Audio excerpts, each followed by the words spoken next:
Yeah, so hello everyone, Hitesh here, and today we're gonna talk about the most awaited movie called Morbius, जिसका इंतजार आपको काफी time से था और अब वक्त आ चुका है इस शानदार कहानी को आपके सामने एक बेहतरीन वे में प्रेजेंट करने का।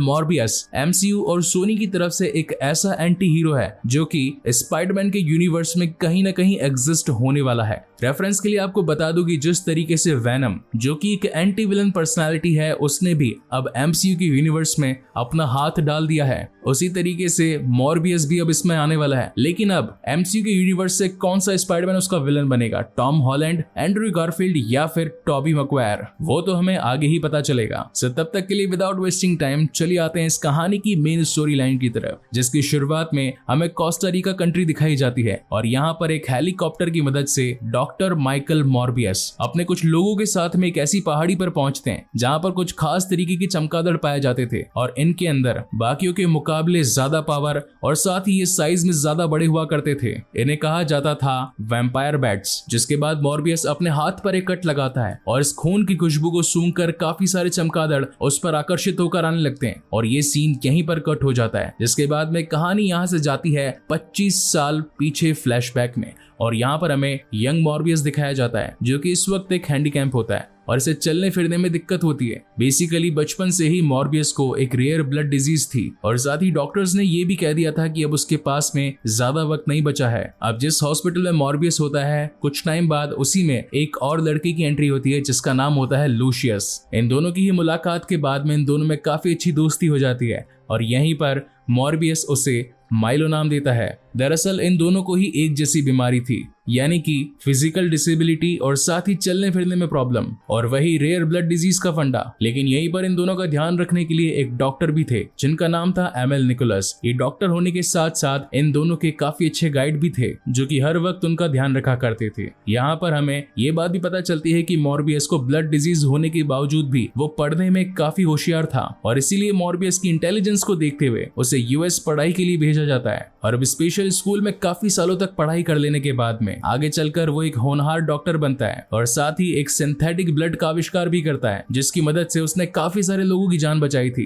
And that is the reason Morbius को इस सिंथेटिक ब्लड के आविष्कार के चलते उसे नोबेल पुरस्कार मिलता है। एक दिन मॉर्बियस अपने लैब में काम कर रहा था। उसका लैब अमेरिका के न्यूयॉर्क शहर में था और उसके लैब का नाम था होराइजन लैब्स, जहां वो अपनी कॉलीग मार्टिन के साथ था। बेसिकली मॉर्बियस यहाँ पर मार्टिन के साथ मिलकर सालों से अपने इस ब्लड डिजीज को ठीक करने के लिए उस पर कुछ एक्सपेरिमेंट करता आया था और आज फाइनली काफी सालों की मेहनत के बाद में उसे एक छोटा सा तरीका मिल गया था जिसमें वो वैम्पायर बैट्स के डीएनए को ह्यूमन डीएनए के साथ मिला देता है और उन दोनों की हेल्प से एक सीरम को तैयार करता है। मॉर्बियस को विश्वास था कि ये सीरम उसकी फिजिकल डिसेबिलिटी को खत्म कर देगा। इस एक्सपेरिमेंट को कंप्लीट कर लेने के बाद में वो ये खुशखबरी अपने बेस्ट फ्रेंड माइलो के साथ भी शेयर करने जाता है और यहाँ हम माइलो को देख पाते हैं जो कि काफी अच्छी फैमिली से बिलोंग करता था और साथ ही खास बात ये थी कि आज तक मॉर्बियस ने अपने बड़े बड़े जो एक्सपेरिमेंट करे थे उन सभी की फंडिंग उसे माइलो से ही मिली थी। वो माइलो को बताता है कि उसने एक ऐसा सीरम बनाया है जो कि उसकी फिजिकल डिसेबिलिटी को कम करने में उसकी हेल्प करेगा, लेकिन वो एक्सपेरिमेंट हो सकता है कि खतरनाक हो जाए, इसलिए वो इसे करने के लिए कहीं दूर जाएगा। जिसके बाद में सीन शिफ्ट होता है इंटरनेशनल वाटर में, जहाँ पर एक शिप की मदद से मॉर्बियस मार्टिन के साथ साथ कुछ किराए के गुंडे भी अपने इस एक्सपेरिमेंट को पूरा करने के लिए ले जाता है और समुद्र के बीच में अब वो वक्त आ चुका था जब माइकल अपना एक्सपेरिमेंट अपने ऊपर करने वाला था, जहाँ पर मार्टिन उस सीरम को मॉर्बियस की बॉडी में इंजेक्ट करती है। लेकिन यहाँ पर तो उसका उल्टा ही रिएक्शन देखने को मिलता है। धीरे धीरे इंसानों वाली बॉडी अब एक दरिंदे में बदलने लगती है। मॉर्बियस की पूरी तरीके से हालत खराब हो जाती है और यहीं पर मॉर्बियस ह्यूमन से एक वैम्पायर में बदल जाता है। ये पूरा का पूरा प्रोसेस काफी ज्यादा पेनफुल था और हर जगह उथल पुथल मच चुकी थी। इसी वजह से वो सारे लोग वहां पर अलर्ट हो जाते हैं अपनी बंदूकों को लेकर और जब मॉर्बियस उनके सामने आता है तो ये सब उसे देखकर डर जाते हैं और उल्टा उसी के ऊपर गन फायर करना स्टार्ट कर देते हैं। इस वक्त वैम्पायर बना मॉर्बियस बिल्कुल भी अपने कंट्रोल में नहीं था। उसकी ताकत मानो 100 गुना बढ़ चुकी थी। उसकी सुनने समझने की शक्ति और साथ ही सुपर फास्टनेस और सुपर स्ट्रेंथ उसमें आ चुकी थी, जिनका यूज करते हुए मॉर्बियस वहां पर मौजूद सभी लोगों को जान से मार डालता है और उन्हें मारकर उनके शरीर से उनका पूरा खून कंज्यूम कर लेता है। वेल यहाँ पर मार्टिन भी थी जो कि इस हादसे के दौरान बेहोश हो चुकी थी। और अगले दिन जब मॉर्बियस को होश आता है तो वो देखता है कि सारे के सारे लोग जान से मारे गए हैं। और जब वो सीसीटीवी फुटेज को चेक करता है तो उनमें वो अपने आप को पाता है। अब कहीं वो पुलिस के द्वारा पकड़ा ना जाए इसलिए वो वहीं पर सीसीटीवी फुटेज को मिटा देता है। लेकिन उसकी बेस्ट फ्रेंड मार्टिन को सही इलाज की जरूरत थी, इसलिए जब वहां पर पुलिस आती है इन्वेस्टिगेशन के लिए तो मार्टिन को तो अपने साथ ले जाती है, लेकिन मॉर्बियस कहीं पकड़ा ना जाए इसलिए वो पहले ही वहां से भाग जाता है। जिसके बाद में मॉर्बियस अपनी लैब में पहुंचता है और यहाँ पर वो अपनी स्ट्रेंथ और एबिलिटीज को चेक करने के लिए अलग अलग चीजें ट्राई करता है। अपनी पावर्स को चेक करने के साथ साथ उसे ये बात भी पता चलती है कि अपने आप को जिंदा रखने के लिए उसे ह्यूमन ब्लड की जरूरत होती है, और अगर वो ब्लड को कंज्यूम नहीं करेगा तो वो फिर से पहले की तरह बन जाएगा, यानी कि उसकी पुराने शरीर में वापस आ जाएगा। लेकिन अब क्योंकि डॉक्टर माइकल मॉर्बियस एक अच्छा इंसान होता है, वो नहीं चाहता था कि वो खुद के लिए किसी और की जान को कुर्बान कर दे, इसीलिए वो अपने ही द्वारा बनाए गए सिंथेटिक ब्लड को यूज करना शुरू कर देता है। लेकिन उसके यूजेज के कुछ समय के बाद में उसे ये बात रियलाइज होती है कि सिंथेटिक ब्लड सिर्फ उसे 6 घंटे तक की ही लिमिट देता है, यानी कि हर 6 घंटों में उसे वो ब्लड कंज्यूम करना ही पड़ता है। और अगर उसने ये ब्लड रेगुलर बेसिस पे कंज्यूम करना स्टार्ट किया तो धीरे धीरे उसकी लिमिट और भी ज्यादा घटती जाएगी, और एक वक्त ऐसा आएगा जब सिंथेटिक ब्लड उसकी बॉडी के लिए बिल्कुल भी काम नहीं आएगा और उसे फिर से ह्यूमन ब्लड को कंज्यूम करने के लिए उतरना पड़ेगा।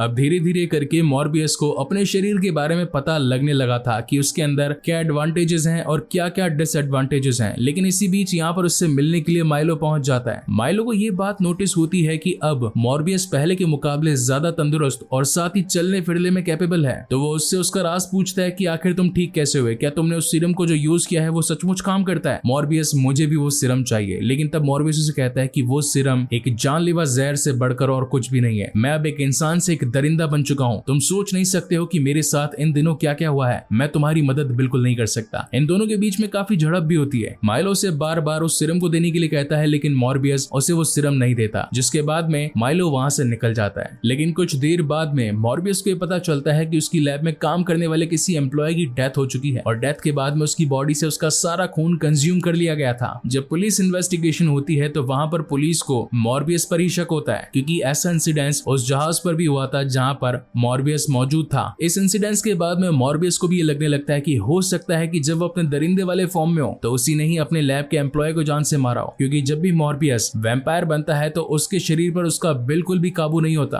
और इतनी सारी बातें जब क्लियर होने लगती है और जब पुलिस इन्वेस्टिगेशन में मॉर्बियस को पकड़ा जाने वाला होता है तो वो उनसे बचकर भागने की कोशिश करता है, लेकिन कैसे तैसे पुलिस उसे पकड़कर जेल में कैद कर ही लेती है, जिसके बाद उसे पुलिस स्टेशन में रखा जाता है। मगर वहीं पर उससे मिलने के लिए उसका पुराना दोस्त लूशियस आता है, और उसके हाथ में एक छड़ी भी होती है और साथ ही एक खून की थैली जो कि वो जाते वक्त वहीं पर छोड़ जाता है, जिसे देखकर मॉर्बियस को ये बात तो क्लियर हो जाती है कि कहीं ना कहीं लूशियस ने भी वही सीरम अपनी बॉडी में इंजेक्ट किया होगा, जिसकी वजह से वो अपनी बॉडी को अगेन पूरी तरीके से रीहील कर पाया है। अब जाकर मॉर्बियस को ये बात भी क्लियर हो जाती है कि उसकी लैब में जिस एम्प्लॉय की डेथ हुई थी वो उसकी खुद की वजह से नहीं बल्कि लूशियस के दरिंदे बनने की वजह से हुई थी। अब कहीं लूशियस अपने खून की भूख को मिटाने के लिए और भी ज्यादा लोगों को जान से न मार डाले, इसलिए मॉर्बियस वहां से जेल तोड़कर भाग जाता है। यहाँ से निकलने के बाद में मॉर्बियस जाकर अपने बेस्ट फ्रेंड लूशियस से मिलता है और उसे समझाता है कि तुम अब एक दरिंदे बन चुके हो। वो उसे समझाने की काफी कोशिश करता है और कहता है कि वो उसकी मदद कर सकता है, लेकिन लूशियस उसकी एक बात नहीं मानता और बल्कि उसके सामने जो भी आता वो उसे जान से मार डालता। तभी लूशियस अपने फ्रेंड मॉर्बियस को एक ऑफर देता है और कहता है कि हमारे पास में एक ऐसी ताकत है जो कि दुनिया में किसी और के पास नहीं है। अगर हम दोनों मिलकर काम करें तो न जाने क्या क्या कर सकते हैं। लेकिन मॉर्बियस उसका साथ निभाने से मना कर देता है। लूशियस चाहता था कि वो उसके साथ मिल जाए, लेकिन अब जब उसे पता चल चुका था कि उसकी ये ख्वाहिश पूरी नहीं होने वाली तो वो हर उस कोशिश में लग जाता है जिससे कि मॉर्बियस पुलिस के हाथों पकड़ा जाए या फिर खत्म हो जाए। और वो धीरे धीरे करके ऐसे ही कुछ इंसिडेंट्स भी करने लगता है। लेकिन अब ये बात मॉर्बियस तक भी पहुंच जाती है, इसीलिए वो अपने लैब में जाकर एक ऐसे सीरम को बनाता है जिसको शरीर में इंजेक्ट करने के बाद में वो शरीर अपने पहले वाले फॉर्म में वापस आ सकता था। और इसका यूज मॉर्बियस लूशियस पर करने वाला था। वहीं दूसरी तरफ लूशियस अब और भी ज्यादा ब्रूटल हो चुका था, क्योंकि उसने इंसानों का ब्लड पी पी कर अपने आप को और भी ज्यादा ताकतवर बना लिया था। लोगों को जान से मारने की भूख उसकी यहाँ पर भी खत्म नहीं होती, इसलिए वो अपने ही डॉक्टर को मार देता है और साथ ही मार्टिन को भी अधमरा कर देता है। जब मॉर्बियस वहां पर मार्टिन को बचाने के लिए पहुंचता है तो उस वक्त वो खुद भी काफी ज्यादा कमजोर था और मार्टिन तो वैसे ही अधमरी पड़ी थी, लेकिन लूशियस डबल ताकतवर था। इसके पीछे रीजन सिंपल सा था कि मॉर्बियस ने इस वक्त तक सिर्फ और सिर्फ सिंथेटिक ब्लड का ही यूज किया था, जबकि दूसरी तरफ लूशियस अब तक ह्यूमन ब्लड पर जिंदा था। यहाँ मार्टिन मॉर्बियस को कहती है कि उसे लूशियस को रोकना ही होगा। अगर उसने ऐसा नहीं किया तो लूशियस पूरे शहर पर अपना प्रकोप बरसा देगा और हर किसी की जान ले लेगा। और अगर तुम्हें लूशियस से लड़ना है तो तुम्हें भी ह्यूमन ब्लड को कंज्यूम करना ही होगा। इसीलिए वो मॉर्बियस से कहती है कि तुम मेरा ब्लड कंज्यूम कर दो और अपने आप को ताकतवर बनाकर उसकी कहानी यही खत्म कर दो। और अब नहीं चाहते हुए भी मॉर्बियस मार्टिन का ब्लड कंज्यूम कर लेता है ताकि वो लूशियस से लड़ पाए, जहां पर हमें दो बड़े महायोद्धा यानी कि मॉर्बियस और लूशियस के बीच में एक बहुत ही शानदार और तगड़ी फाइट दिखाई जाती है। लेकिन अब क्योंकि लूशियस की हेल्थ और साथ ही उसकी स्ट्रेंथ मॉर्बियस से ज्यादा तगड़ी थी, इसलिए वो हर बार मॉर्बियस को बीट कर रहा था। लेकिन इसी बीच मॉर्बियस को ये बात पता चलती है कि उसके पास में एक और स्ट्रेंथ भी है, जो कि था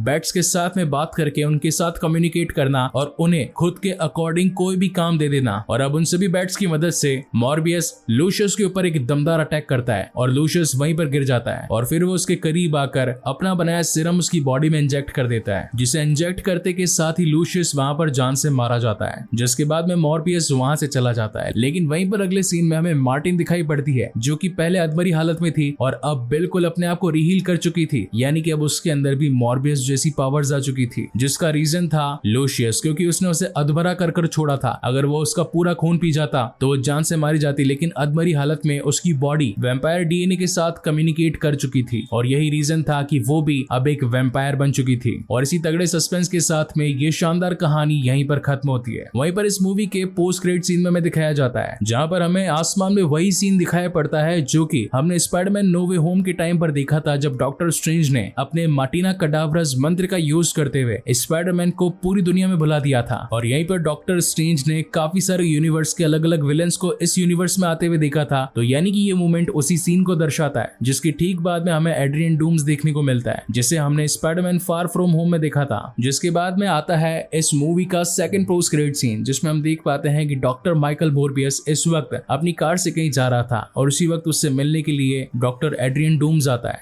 यानी कि वल्चर। तो मोरबियस उससे पूछता है कि आखिर तुम यहाँ पर क्या कर रहे हो। तो वल्चर उसे बताता है कि उसके यहाँ पर होने का रीजन है स्पाइडरमैन, और साथ ही वो मोरबियस को ये भी कहता है कि हमारी तरह काफी कम लोग मौजूद हैं जिनका सिर्फ एक ही दुश्मन है और वो है स्पाइडरमैन। जिसे सुनकर मोरबियस कहता है कि इस काम में मजा आने वाला है। और इसी के साथ ये शानदार कहानी यहीं पर खत्म होती है। सो गाइस, आपको ये वीडियो कैसा लगा प्लीज मुझे लाइक और कमेंट करके जरूर बताइएगा। और अगर पहली बार इस चैनल पर आए हैं तो इसे सब्सक्राइब जरूर कीजिएगा, क्योंकि इसी तरीके की बेहतरीन मूवीज में आप लोगों के लिए लाता रहता हूँ। सो तब तक के लिए keep watching and stay safe. मिलते हैं अगले वीडियो में।